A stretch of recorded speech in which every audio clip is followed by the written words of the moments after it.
Hello everyone, and welcome to Digital Social Selling with Brenton Burchmore, a Masters Subject Taster presented by IT Masters on behalf of Charles Sturt University. My name is Guy Coward and I'll be your MC. Your mentor is Brenton Burchmore.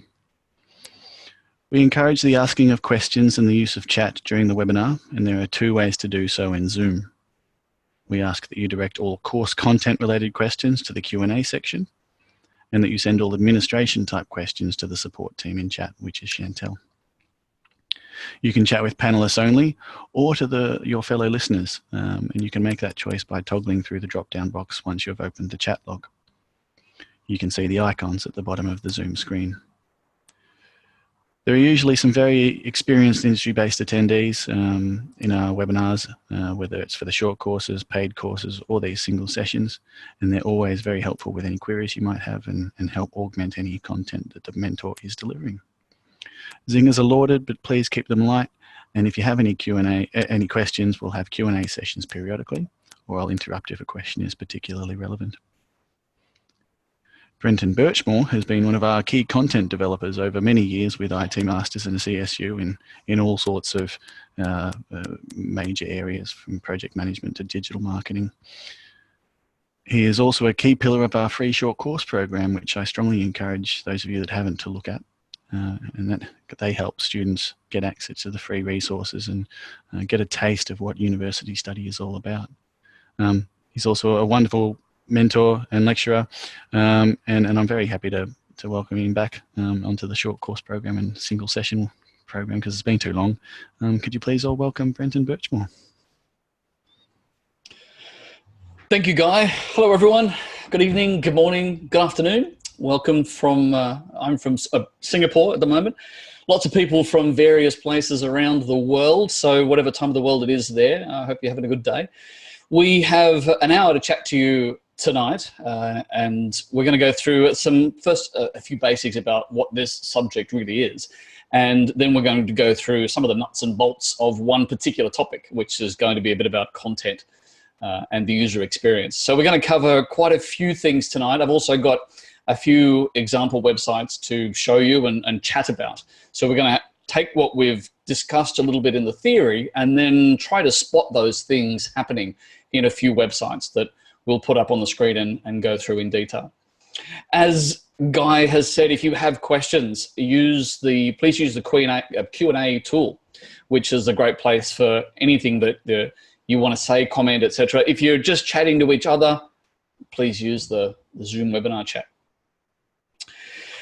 Now, this is a fairly exciting new topic. This is something that's becoming more and more. On the one hand, things are to do with digital selling and digital marketing are becoming more complex, but in another way, they're becoming a little more streamlined. I think as these ideas, methodologies mature, we start to see more clearly a good way to do things. And whereas a few years ago, there was a lot of guesswork and a lot of experimentation going on, we think that there's enough certainty about what really works and what doesn't, that it's now something that we can put together and start to create courseware around it that takes advantage of what people have learned and put into practice and have benefited from over recent years.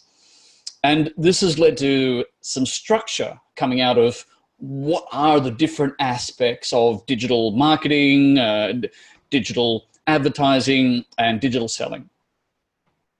Now, this particular subject is MGI 534, that's its code. It's really about the sale. So it's part of Master of Applied Digital Marketing, and I'll show you the course, the subject list in a moment, but this is really about the conversion. So when you talk about e-commerce, in websites, there's this phenomenon called CRO, conversion rate optimization. And this is about how do we get people that arrive at a website or that have eyes on the page, how do we get them to actually click the buy button? How do we get them to transact? And it's that conversion that this particular subject is really all about. So it deals with a lot about the tactics of what happens when people arrive at a site or people are using an app or people are interacting with our digital mediums, but it's how do we get them to actually purchase? So this is a little different from the marketing or the advertising or the building awareness or bringing people to the site. This is what happens after that. But the subject also covers a few things to do with the back end, behind the scenes. So an e-commerce portal or website, it isn't going to operate in a vacuum. It's not going to operate in isolation. It's going to be part of a larger business. And there are some considerations that we go into in how does a portal like this interact with the rest of the business? What does the rest of the business need to do to leverage, to take advantage, and to support digital selling? So this makes it quite different from these other forms of digital outreach. And we'll give you a comparison slide in a moment that sort of tries to position where they each live. So the selling step is the final step. If you could imagine that there's lots of different things going on or that have already gone on that have brought a person to a particular site, or in fact, maybe to a particular page in the site with an interest and a possibility of purchasing. And how do you then convert that into an actual transaction? Now, let me also answer the question about who am I, where have I come from, and how am I putting this together? So I've recently done a couple of qualifications with CSU. I've done a Master of ICT in Education, which is using technology and using digital mediums in an educational context. I've also done an MBA in Computing. But in recent years, I've also built a platform for placing and selling products in TV and film. So this was an engine that was designed to be able to be used by TV and film production to track products that they put on set and create a way for viewers to then come and buy those products. I've also done many years as a professional salesperson and as a sales manager in technology and in product industries. And in 2006, I started a user experience design consultancy when I sort of stepped out of the corporate commercial environment and started my own business. And so I spent quite a number of years involved in UX research and UX design back when really it was in its infancy and it wasn't really a prominent phenomenon then. And I'm still involved in designing apps today. In fact, I've got an app going on at the moment, which is due to launch in a few months. More to do with the educational tools at the moment, but still involved in the creating of digital experiences. So let's go through this subject. I just want to give you a big taste of what the topics are that are going to be included, and then we'll pinpoint one and go through it in a bit more detail. Obviously, there's an introduction topic. There's 10 topics in total. We talk a bit about the sales psychology. So we get into a little bit of the psychology of what goes through the minds of a potential buyer, and how barriers and the user experience affects the psychology, how the human brain works in those situations. We talk a bit about research. We go into a topic that talks about how to get access to the right information, but more importantly, perhaps, how to interpret and how to leverage and use that information. So it's not just about having the big data, it's the little pieces of the big data that are the things that really matter, and it's how to differentiate those. We also talk about much more back-end strategy, back-end mechanics. We talk about payment gateways. We talk a bit about decisions relating to how to interface with customer record management, how to integrate with logistics or supply chain management, etc. And so the sales enablement is how do we facilitate the delivery and what happens after the buy button is clicked. We talk a bit about creating engaging content. So we talk about the user experience in detail. We look at the psychology of the user experience. We look at some of the golden rules about creating content for the purpose of conversion into sales. And this is the thing that we're going to talk about in more detail tonight for a little while and give you a few more tips and pointers on that. The other 5 topics, we do analysis and talk about how to analyze activity on a website, how to use that kind of analysis to create algorithms, to create machine learning or AI-driven responses. We talk about messaging, how to align what we do at the point of sale with what might be done at a marketing or a branding level, and how to have consistent messaging across multiple platforms. We also have an element or a topic on leadership, which is kind of the management. How does sales management, classical sales management, how does that intersect with online and digital selling mechanisms? We've got a topic about strategy, the long-term impact, how to evolve a sales strategy, how to evolve a sales portal, how to deal with changes in technology, how to change with the market, with the competition, and finally, a topic on existing customers, which covers the things to do with the existing customers, how to keep them, loyalty programs, subscriptions, etc. So that's what the subject in its entirety is going to cover. That's not what we're going to cover now. What we're really going to focus on is a piece of the puzzle. And when I told you before, I wanted to give you a clearer understanding of what we're talking about when we're specifically talking about the sales moment. And if you look here, you've got e-business as an overall model. You've got e-marketing, and under that you have search engine optimization. You have email marketing, which we've kind of had around for quite a while. We've got social media marketing, which is a massive thing on its own now, marketing via social media. Under that, you've broken that into social networking and social publishing. So where we sit is here. On the e-commerce side, which is the transactional side, you've got social commerce. Now, I want to draw a distinction between social commerce, sell and buy, and social media marketing. Social commerce is still about using social media, but it's more about using the social media as a catalyst for the buying process. So this is where you might do things like offer a discount if people click like in their Facebook page, or if they post an image of themselves enjoying the product, then they'll get some discount vouchers or some coupon or something for next time. Or if they come to the site via the LinkedIn ad, then they'll get some benefit, or there's some other advantage, but it all links back to the transaction. It's not about awareness. It's about what happens when they buy. But we are focused more specifically with the transaction once people have arrived at your site, and largely they know what you do, they know what they think they know what you offer, and that's where we need to capture them. Now, there's three texts that we cover. One of them is this one, which I'll just hold up for you guys, this one. And this talks about the emotional connection with the customer, and it talks about the affect framework.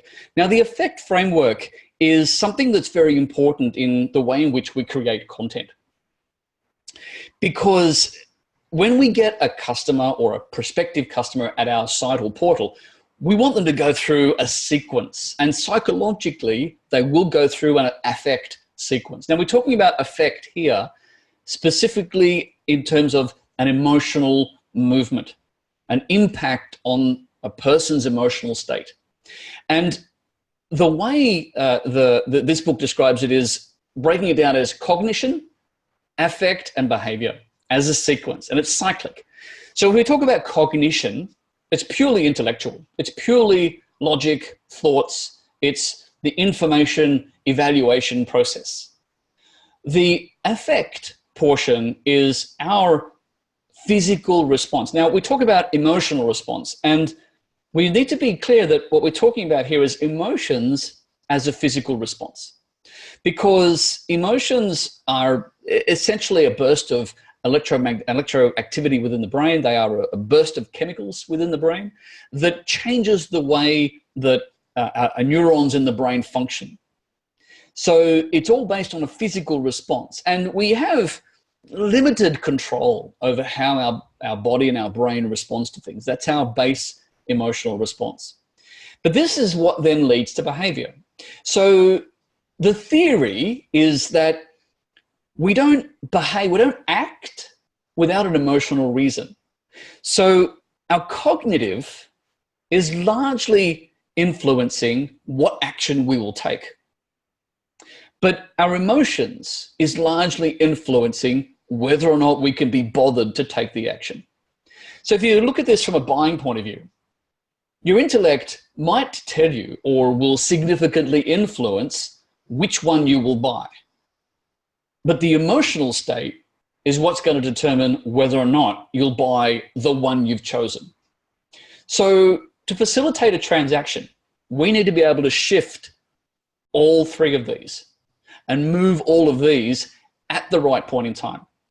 Now, I've described these a little differently. And I've described these, and this is something that is pervasive because it affects a lot of different things that we go through. And I've called it the vectors of change. If anyone who's done any of my other subjects might have come across this before. Has anyone come across this before? Does this look familiar to anyone? Vectors of change. Anyone heard this stuff before? You might have a little bit of an advantage. It really is. This is where it came from, in fact. It's something that originated out of user experience design. So this is where it belongs. So this is about change. And a vector is a direction. And the change is, what is it that's changing? So the intellectual change for the buyer looking at our web page or looking at our portal, the intellectual change is a change in what they know. It's a change in their understanding. It's them being informed in some way. The emotional change that they go through is a change in their emotional state. And it's generally triggered, largely, perhaps exclusively triggered, not usually exclusively, but it's mostly triggered by the intellectual change that they've just been through.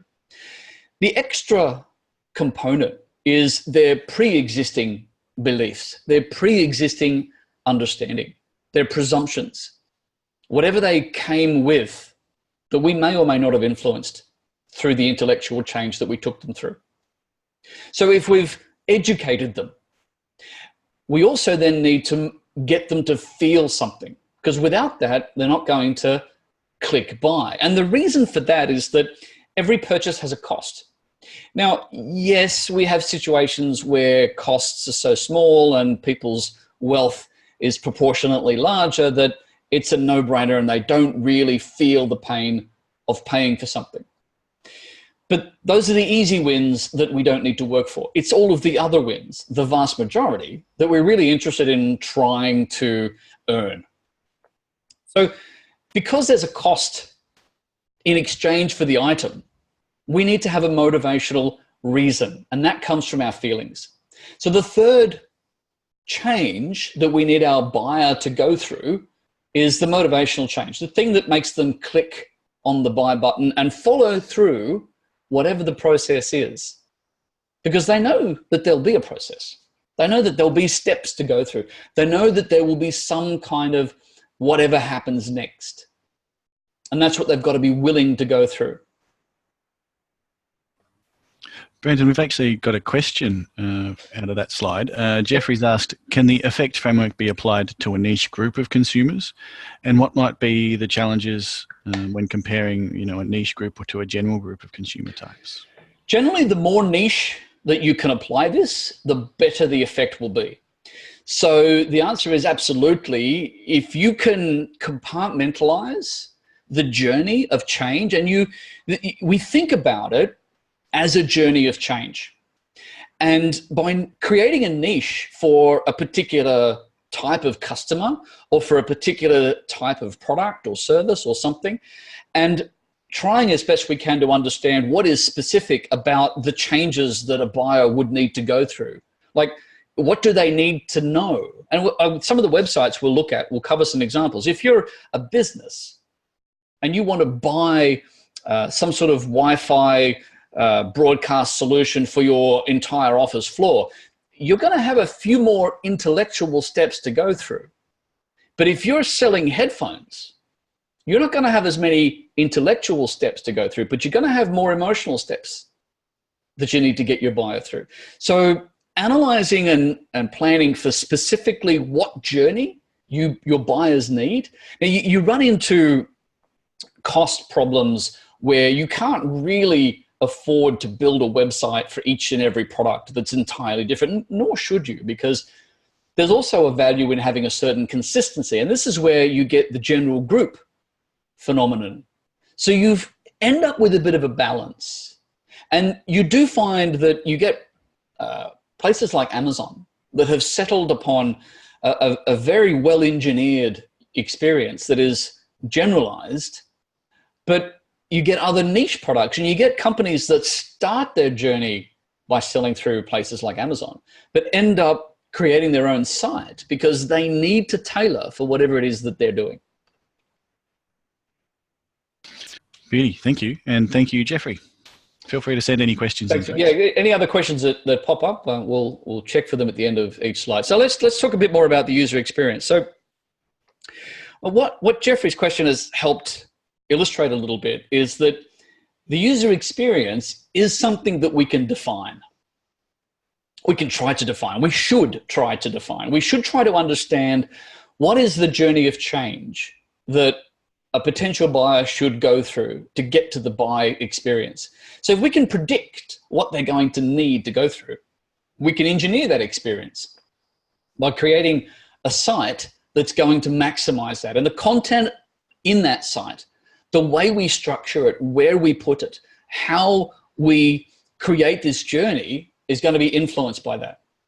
So as the buyer, as the user goes through those three states, intellectual, emotional, and motivational, it's absolutely in that order. You don't have a feeling about something if you don't know what it is. If you're confused, then your feeling is about your state of confusion. It's not about something relating to the product or service. So you need to have an understanding. You need to, first step is the intellectual, second step is the emotional, third step is the action. And the more momentum people have along that journey, the harder it is to redirect. Now, that doesn't mean that the closer they get to the sale, the harder it is to lose them. That's not quite what I'm saying. It's worse in the other way. The more we push them away, the more we give them barriers, the harder it is to redirect them back and regain that motivation.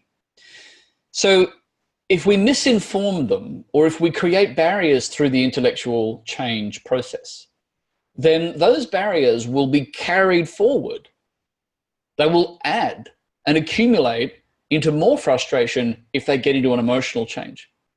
And if we make it even more problematic for them at the point of clicking the buy and going through the purchase, then it compounds even further. So whether it's positive or negative, it carries forward and adds up. But we don't get the money until all three of these vectors have changed and the user or the buyer is satisfied enough to actually click the purchase button and complete the transaction. So it's all got to happen before we get the money. But we've then got to put or realize that they have a lens of their own perception. They're going to be in that situation with some pre-existing ideas, and hopefully they've come with pre-existing ideas that have been influenced by our branding, our marketing, and our other digital outreach that we've been through that has helped them bring a certain positive or helpful expectation. But that's not always the case. We may find that people come to our site actually from competitors, and they already have a loyalty, emotional connection with a competitor. Now, if we specifically want to grab market share from someone else who's doing something similar, our user experience may well be specifically tailored to know precisely what the frustrations are with the experience that our competitors offer, and very specifically target those and improve them to create that notable shock, surprise, and positive differential when a user says, well, it's so much easier on this website. And we are able to capitalize on that emotion, that awareness that they bring to say that, well, this is noticeably better. So targeting things like this is what the user experience design is all about. Let me grab that question that's come up. What's an example of a company that used to sell via Amazon but had to set up their own website? Let's go through, let me have a look at one of those now, actually. Let me see if I could do that. I'm going to switch screens. Right, you should be able to see a website now. This is actually... absolutely can. All right, so this happens to be on the Master of Applied Marketing, so we can come back to that later. So here is one website. Now here you can see some of the aspects of the user experience of this site. This is about skincare, body care. This is something to do with a personal product, and their buyers are going to have a personal relationship with the products and their choices. So these are choices that are based on a degree of relationship that a customer has with certain products. So if you look at the way in which these products are showcased, you can see the enormous size of the graphics. You see that if I follow one of these and go to one of these, you see what it's doing is that it's creating this enormous showcase where you've got a very large and very colorful image in ways that you could not do as successfully with Amazon. So they wanted to be able to showcase and separate their products. They didn't want to have a supermarket feeling to their product range, to say, well, here's 15 on the shelf, you choose these ones. They wanted it to be a much more intimate process, a journey of, I really would like to feel this on my skin. And so it builds a relationship with each product. Does that give an example? Does that help answer that question? I'm going to switch back to mine. I think so, yeah. But would they have had to have sort of do like an A/B split to sort of say, well, we're going to keep the thing on Amazon as well? Is that? Absolutely, yeah. I mean, generally, they're going to have a degree of revenue chain already through Amazon. And unless there's a reason, unless there's a falling out, there's generally not going to be a reason to end that store, because there's going to be people that have other reasons that Amazon have done to create loyalty through their portal that people will prefer to buy through that portal, no matter what it is. And so obviously they're going to want to capture all possible sources of their market. So the reason they would have gone into creating their own site is because there is a section of their market, a large enough section, that it's worth the investment in creating that separate portal. But they would still have the Amazon portal. Okay, cool. So I want to talk about a couple of different user experience approaches, and they're contrasting. And have a think about sites that you might have come across and how these sites work a little differently. You might even be able to think of some that some of you might have used recently. So first of all is the proactive user experience. And this is the proactive method of taking a user or a potential buyer through their journey of change, through the 3 vectors. So you might specifically try to educate them. You'll present information and say, you need to know this stuff about this product because the product is so good. It's got so many great features. It's got so many good things. Here's stuff you need to know, and I'm going to throw it at you. Or you might want to really try to evoke emotional reaction. You know those sites that have pictures of people that are holding the product with tears of joy and they're overwhelmed with satisfaction? It's tongue-in-cheek, of course, but you would probably recognize some sites that are deliberately trying to promote and articulate and encourage us to have a particular emotional reaction to it. And it's often done visually. And then you've got the big call to action, you know, the flashing buy now in big, bold colors. These tactics are less common in the more successful brands. It really does depend on the product. You can still get an effective user experience out of some kinds of products. But then there's the more passive approach. This is more increasing in popularity in the way it's getting used. This is where you have, instead of a large amount of information that's thrown at the user, you have accessible information, tooltips. You have that little question mark that when you hover over it with your mouse, a little pop-up appears that explains something. So you pull the information that you need as and when you need it. There are many places and ways that you can obviously click on to get a bit more help. And usually and importantly, they do not navigate you away from the page. That's crucial. If you're going to allow someone to pull a snippet of info, it needs to be something that doesn't take them away from everything else they're looking at. That's why the pop-ups and tooltips are used in this.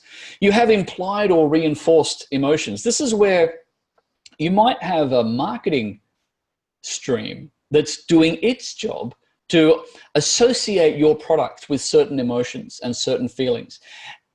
And at the sales portal, you're not needing to broadcast those, but merely reinforce them. It could be stylistic. It could be more subtle. It could be that your product doesn't have a high level of emotional content in its purchase decision. And so emotion, for example, in a B2B, emotion might be out of place. It might actually turn people off if there's too much overt emotion proposed at the sales point, because it's comes across in some cases as being false. Why is this person why is this site trying to rev me up when really this is a long drawn out decision process? And at the purchase, instead of the big call to action, you just have the one-click simple purchase option, which Amazon is a master of. Let's look at that one. Let's switch back to here. Let's go and look at Amazon, right? So I'm sure you've all seen this. Here you have a good example of buy now with one click. So this isn't big and overt and flashing in our way, but what it's telling us is one click's already got it. Just one click. Go on, just one click. That's it. Just go on, click there. Just click. You can have it. Click. It's yours. Just click. And is that really one click? Well, maybe. So now you have the situation, well, hang on, I'm nervous now. Do I get a chance to back out? If I click and then I change my mind, am I stuck? Well, no, it's not exactly one click. But what it's doing as a phrase is saying to us, this is easy. Buying this is easy. I've already said where it's going to go. I'm already logged in, so it knows how to get my money. So this is about facilitation. This is about making it easy. Amazon are very good at lots of other things like cross-selling, like you scroll down or especially in the books section where, you say people who bought this also bought other stuff. Most of the large trading sites are good at that because they want to cross-sell to other things. Now, these aren't either or. You can have a mixture and you'll be halfway between, but this is the two ends of the pendulum swing. And more is leaning towards a more passive, more subtle approach. So let's talk a little bit about the barriers. And when we talk about crafting a good user experience, we're not so much just talking about let's guide them, let's join the dots for them, let's sort of grab them by the nose ring and drag them through. It's more about knocking down the barriers. It's more about identifying everything that's in the way and reducing it. So the simplest thing here is that anything that interrupts that transition from intellectual to emotional to motivational, anything that gets in the way of that journey is a barrier to the sale. And so often the process of refining a user experience is about looking for the blockages. And we'll go in a little moment, we'll talk a bit about the time increments that those blockages really relate to. Because sometimes, a good user experience is more about getting out of the way. It's about asking as little as possible. Not asking the customer to do too much thinking. Yes, they need to do enough thinking to make a decision, but once the decision is made, get out of the way and let them buy. But when we talk about confusion, one of the mistakes that a lot of websites make with their content creation is information. And obviously, we as buyers would know that confusion is a possibility. You can cause confusion, but it's understanding what causes the confusion is significant. It's not the content itself. It's not so much how much information we put out there. It's where we put it that matters most. You can have a great deal of information. And if you look at highly technical products, if you look at the Dell website, I don't have the Dell website up here, but it's a good example of a website that contextualizes a large amount of information effectively. You can have detailed analysis of the specifications of the product.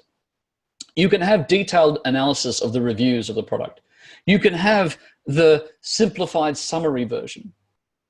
So the way they structure and compartmentalize a large amount of information actually ends up being effective at reducing confusion because it makes it a framework that the buyer can get the information that they need by knowing how to get at it.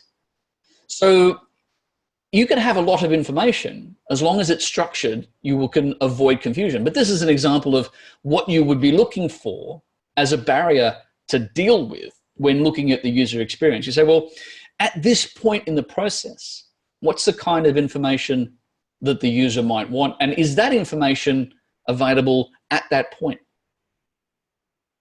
Now, we have what I call the 6-second rule, which is our tolerance goes through 6-second increments. And it's not an exact science, but it's a formula that's very effective at understanding when you're reviewing a user experience, how long have you really got in order to help the customer take the next step?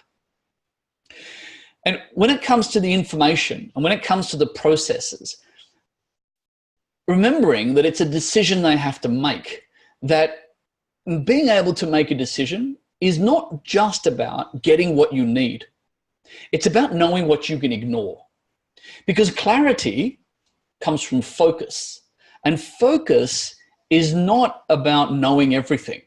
Focus is about knowing enough. It's about knowing what is specifically relevant.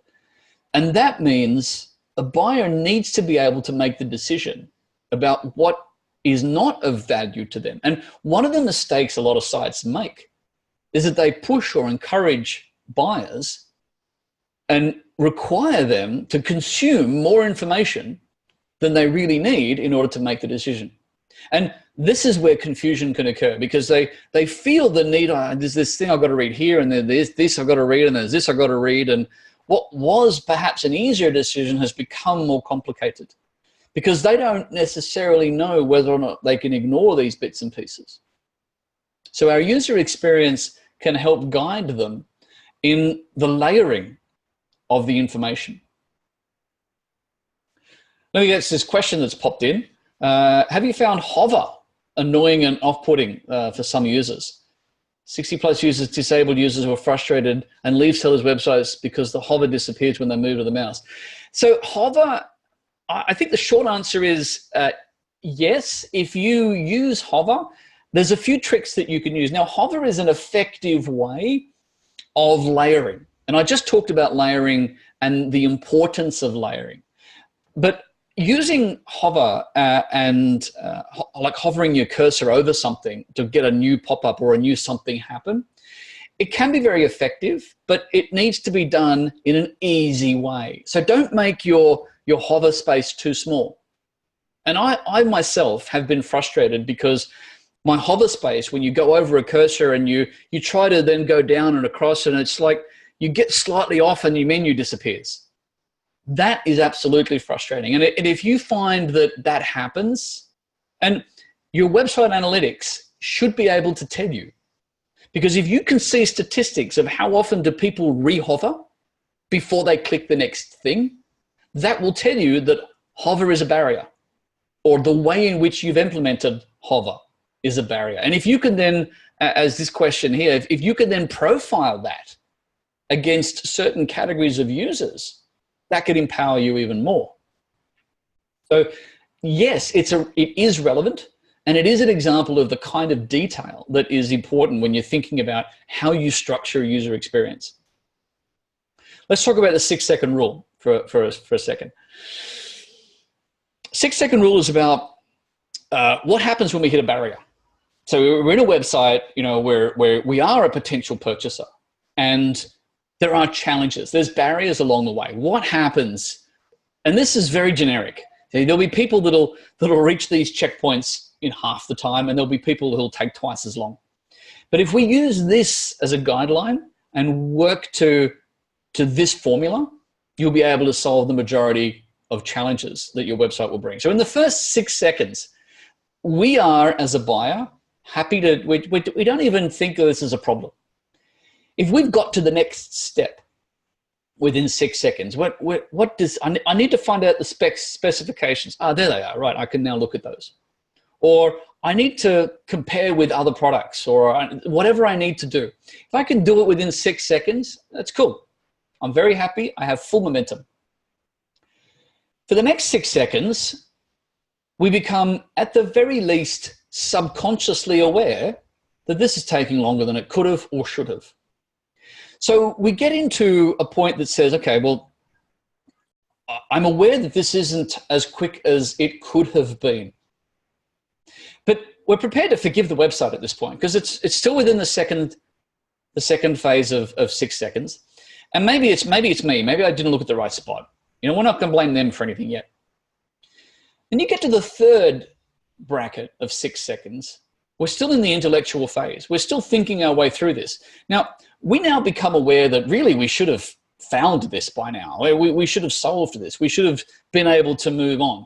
And this is the first point at which there is a real threat to our momentum in the sale. This is the point usually where the user becomes aware that their ability to take the next step is actually probably not their fault or not entirely their fault. And the moment that happens, you've lost a little bit of their emotional benefit. Now they're thinking, well, okay, this whole experience isn't as good as it could have been. But okay, well, it's just, if I find it now, it's okay. Not really damaging. If it goes beyond this, we now start to become aware of our feeling. Actually, we probably had an emotional response at this point, but we weren't really aware of the fact that we had that emotion. At this next layer, we are aware of the fact that the emotion exists. We are aware of our own disappointment. Now we are aware that there is something not good enough or not ideal for us about this particular website or buying process. Now, at this point, we're still only judging a piece of what they are, what they're doing, what this website is. It's this process, this bit. Oh, they haven't put this date, they've hidden this information, I can't find it. But everything else might still be okay. If the problem continues, we now start to enter a judgment. Now, what happens here is our reaction to that one problem becomes a template for our reaction, a judgment upon a great many other things that this particular retailer, website, portal is also trying to do. So we emotionally shift from a reaction to an individual thing to a much broader judgment about their entire thing, their product range, maybe even the whole company. That starts to happen at a certain point. So it's not just their process is bad. It's like, well, they are bad. They've got a terrible website. I don't like them. If it goes beyond the 30 seconds, we're now at serious risk of losing them straight out of the transaction because we have done so much damage to the journey of the process that we are at risk. Now, a lot of you will say, well, gee, hang on, I spend longer than that every time I buy something. You know, that seems punishingly brief to try and get this stuff sorted out. I'm talking per challenge. I'm not talking about for the entire journey. I'm talking about for one challenge. So if you can solve every challenge along the journey within 6 seconds, you might get the entire transaction done in a minute or two. But if you have this user regularly spending 12 or 18 seconds to solve a number of challenges, you balloon the entire transaction out into 5 minutes. How many people are you going to lose then? Right? Significantly more.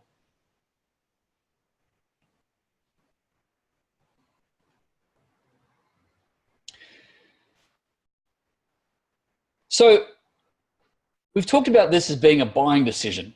Okay, it's worth recognizing that when we talk about the user experience, we're talking about a buying decision as a journey. It has steps along the way, and every step is important, and every step together combined becomes the user experience. So it's fragile, it's brief, it's fleeting, it's something that you have to capture it at the right time. But we do need to treat it as a decision.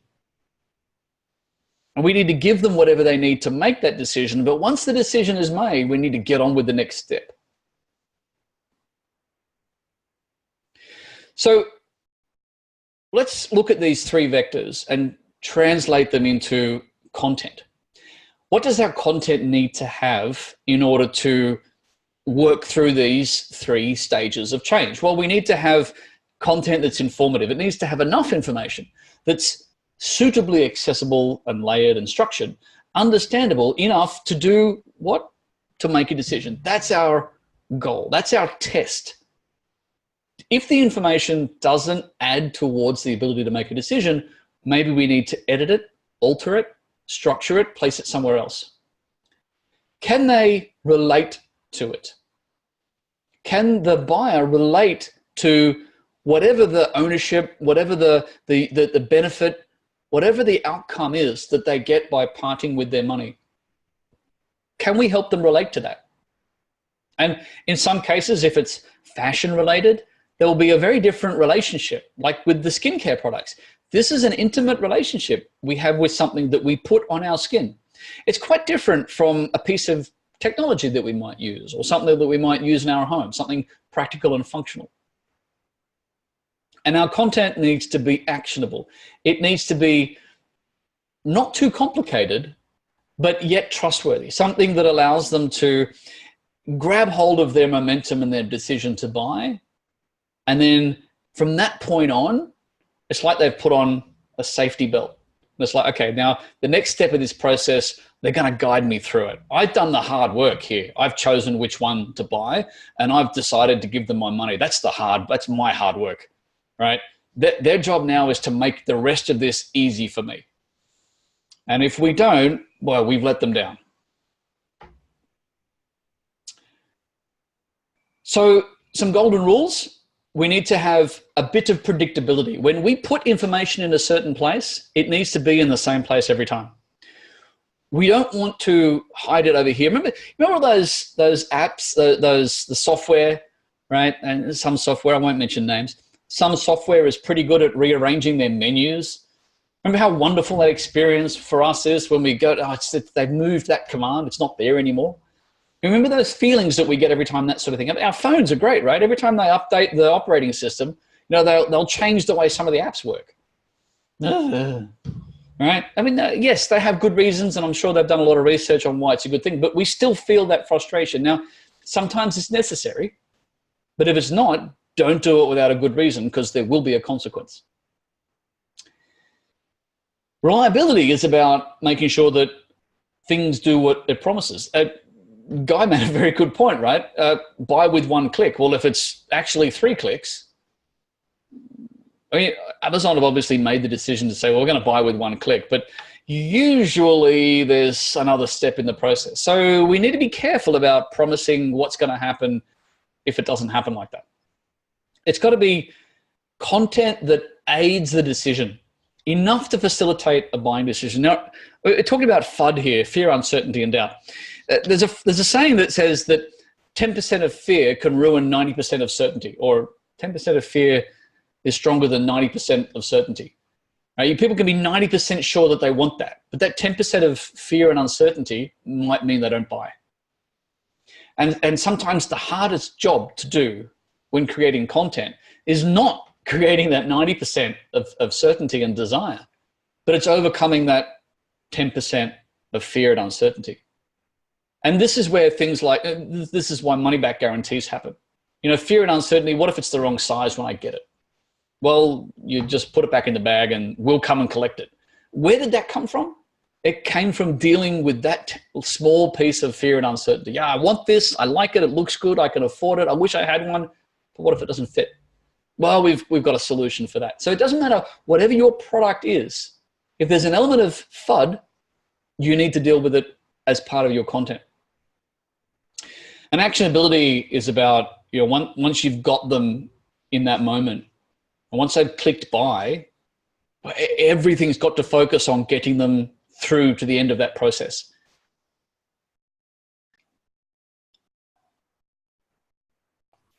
One advantage from that slide, Brenton, and something I'll forever be grateful for is the great soundbite at the predictability. I might have to steal that. So thank you very much. I'll use that for my personal records to use against you later. Don't worry. It's the little things, right? Okay. Last slide, I think, folks. So if you have any questions, chuck them in. I've got a couple. Yeah, questions. I'm ready to go. I'll show you one or two more websites after this. We've still got 10 minutes to go. I want to talk about this from a counter negative point of view. You know, the content mistake, the mistakes that are often made when designing and creating content in sales websites. One is the spooking context. And this is about, you know, spooking is, you know, standing on the street corner shouting about your product. It's not what you want to say that really matters. It's what the customers need to hear. And we need to know that. And we need to, every time they don't buy, we want to know. And every time they do buy, we want to know. There is nothing as valuable as customer feedback. And we need to get that by shifting our perspective. The idea, we need to go into this process with the absolute certainty that our opinion is irrelevant. Because really it is. The only opinion that matters is the buyers, and the only opinion that really matters to them is other buyers. And this is why the review mechanism has become so prevalent and so powerful. Because it is a way of people looking and saying, oh, other people have liked it. Maybe I'll like it too. But if the website says you'll like this, we're not going to believe that, of course. So beware of your own personal context or your business context. It's potentially a threat. Complexity. If it's too hard for them to choose what they want, they're not going to buy. So complexity, but remember, complexity does not just come from quantity. It comes from structure or lack of structure. So complexity is not about having the right, well, it is about having the right amount, but it's about having it in the right layers, the right accessibility. If things are too complex, we are creating barriers to the sale because we're making them think about it. We're making them solve the problem. We're making them work hard sometimes in order to give us their money. And we've all been through that feeling like, I mean, not only do I want to buy this, they're making me figure stuff out and wade through their problematic processes before I can give them the money, you know? That's like in the old-fashioned retail space. You walk into a shop and you think, well, I want to buy something. Where's the salespeople? No one's coming to look after me. It's the same feeling. It's the same reaction. And beware our assumptions. I mean, everything we think about our product and our service is going to be biased. I mean, we love it. Well, no, we usually love it. And it's important that we can distill that into customers' feedback. And we must be able to get customer feedback. We must be able to do the analytics that tells us the story. And we must be willing to gaze into that crystal ball and be honest about what it tells us. So we need to be able to remove those assumptions. So what are the golden rules? 3 of them. I'm going to finish off with these points, and then we'll look at a couple of sites and see if you can spot some of these golden rules at play. Keep the design simple and clean. You saw the Bliss website, right? It's really clean and simple. It's a hallmark of all of the most successful websites these days. A simple layout, clean ideas, easy to find, plenty of white space. It's a focus on the product, not the stuff around it.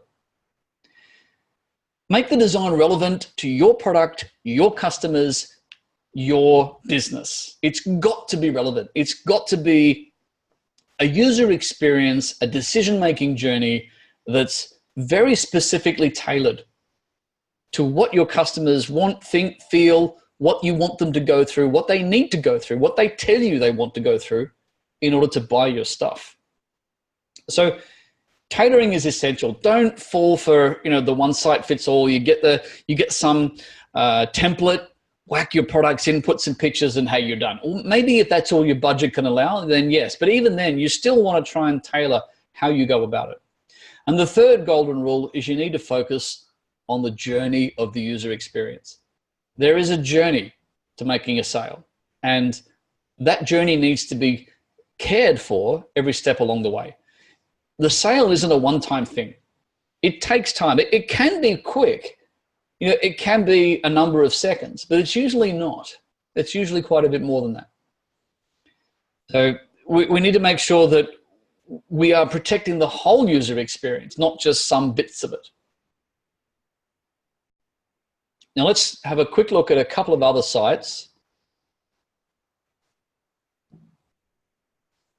This site, Home Science Tools. Now, one of the great things about this site, if you think about home science tools, and some of these pictures give you a bit of an idea, there is an enormous complexity in what these things are. And these are not run-of-the-mill products. If you're talking about a jacket, we all pretty much know what a jacket is and what it does and how it works. Yeah, it looks different.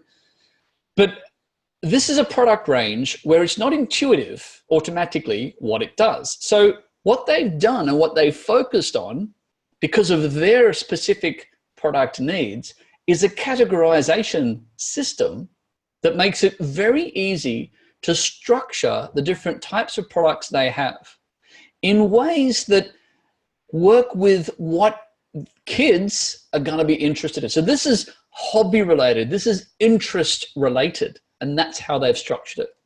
So if we go and look at one particular section, physics and engineering, for example, it then breaks it down again. And again, you've got, well, is the person I'm buying this for, maybe I'm buying a gift or something, are they interested in robotics? Are they interested in, this makes it easy to know which page to go to next. There are hundreds of possible other things that are not going to be of any interest to me. And I have successfully, as a potential buyer, I have successfully been able to ignore everything that I don't need. I have clarity, and this is a challenge for this particular company's product range, and this is what they've done about it. They've done it very well.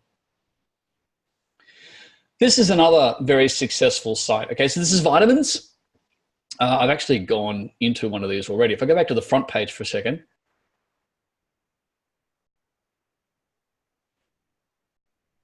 So at the front page, it's probably profiling me to try to understand what I might be interested in. Actually, it's probably not, because I tend to turn off a lot of those things. But I'll go forward again to that product page. This has done a good job of layering information. You see the massive size of the picture here, powerful graphics. It's got large font text and a limited amount, but there's a link. I can explore the benefits of fermented, what's fermented multivitamins? It doesn't force me to read that. It lets me read it if I want to. If I scroll down, it says more products you may love. This is, I mean, Amazon is good at this, other sites are good at this. These are other things that could be related to people who've bought this one may well be interested in this. If I keep scrolling, I start to get more information. Now, it's done the Q&A trick on me here. It said, well, why would I take these? Yeah, that's a good question. I now feel interested in the answer. I'm going to read that bit. What's this question? And it's asking me to relate to the questions and what questions do I feel interested in. Now, if I keep going, I start to get an enormous amount of detail, but only if I want this, only if I keep going. And I've only scrolled halfway. Let's go to Skullcandy. This is something that's a very fashion-oriented site. Now, Skullcandy, high-end fashion headphones, right? Lots of style, graphics. I want to show you something about products. Like, watch what happens. You talked about the hover before, right? Here's the product. Here's the experience. This is creating relatability. Can I relate to this, or can I relate to this? Can I relate to this, or can I relate to this? What about this one? Man, this is very good at creating that, oh, I can relate to that experience. They look cool, or they look cool. And that's what Skullcandy customers are looking for. So they're doing a very good job with that. Last one. Amazing. It's cool, isn't it? Yeah, I love that one. Are your headphones Skullcandy? No. Okay. My headphones are anything but fashionable. I bet they're very functional, though. Totally functional. See these little flappy bits here that help keep the pressure off my ears? That's what they're for. They're for people that have headphones on for long periods. They just scream cool, Brenton. It's great. Thank you. All right, okay. So this is a B2B website that I alluded to before, and this is the last thing that we'll cover. This is for solutions to Wi-Fi broadcasting, and this is, for example, in-building cellular solutions, right? So if you're a company and you need to get all of your staff having access to Wi-Fi throughout your warehouse, this is the kind of solution you might be interested in. But you're not going to make these decisions with a click. You're not going to say, oh, I'll have one of these. Here's $100,000, click. No, we're not going to do that. So they've got the challenge of creating trust. They want their customers, their prospective customers, to think, yeah, these guys are on the right story here. So they still lots of clean, simple layout, lots of white space. Here's some statistics. We love statistics. We're a business. We want numbers. They're great. And the information is layered bit by bit. But what it's building, the buy decision that this website is trying to trigger is up in the top right-hand corner. That's what they want you to click on. That's buy as far as this website is concerned, because that's its job. It's to purchase leads so that their human salespeople can follow it up with a much more complex solution.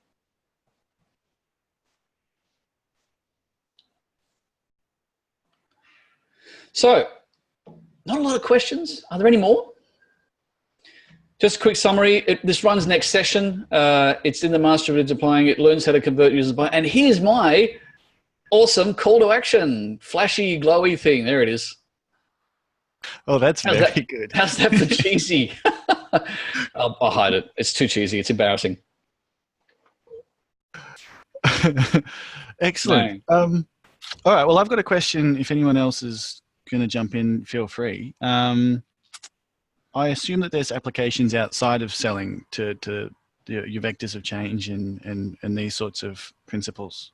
Yes. Any user experience oriented process uses the vectors of change are a psychological phenomenon. So it's what the human mind goes through. It's a decision-making paradigm. So it applies to any decision-making situation. So it's useful in communications. It's useful in any form of reactive decision-making. So yes, it's quite a universal principle, and it does appear in a number of different situations. It's used a lot in selling. It's used a lot in getting buy-in. It's used a lot in communications, one-to-one and one-to-many. It's relevant in this webinar, right? So what I had those same objectives towards you, the audience, because I need to give you some information. I need to inform you. I need to give you reasons to feel something that you can relate to the benefits that this course, this subject might bring to you. And then at the end, I need to give you what you need to act upon it. So I'm finishing up with this that says that this is the course name, this is what it's part of, this is what it's for. Here's your summary takeaways, so that 24 hours later, you'll still remember this bit of information. So I'm still using those vectors of change, even in something like this webinar. And Tamara's asked a question, are there any prerequisite subjects to take before this subject in the Masters of Applied Digital Marketing? I believe no. There's no specific prerequisites. Anyone who's got an existing familiarity with anything to do with online marketing or anything to do with that will probably have a small advantage, because the sale is at the end. So if you already know a bit about search engine optimization, or you already know a bit about social media marketing or something, it will help, but it's not a strict prerequisite. I mean, we don't really cover that stuff, but that stuff happens earlier. But it's still compartmentalized enough that you don't need to have done those subjects before you come along to this one. Yeah, and that's probably something to mention about the Masters of Applied Digital Marketing generally. A lot of the people that are interested in coming into it aren't necessarily interested in doing the full Masters. They're also interested in doing the graduate certificate. So they've got already a Masters in marketing. They just want to update the knowledge to something digital. Yeah, to focus on those topics. Most of us have enough familiarity as a consumer. Most of us have bought online, and we've been subject to all of and seen all the marketing out there. We're bombarded with it, and that's usually enough familiarity to begin with. It's all you need. I've just accidentally already answered your question, Tamara. Sorry. Thank you. Number of exams or assignments in the subject. Didn't mean to get rid of that question. this number of different assessments. There was three, I think. Yeah. So one is the first one is a peer discussion, open forum discussion, and then the second one is a plan, and then the third one is a strategy.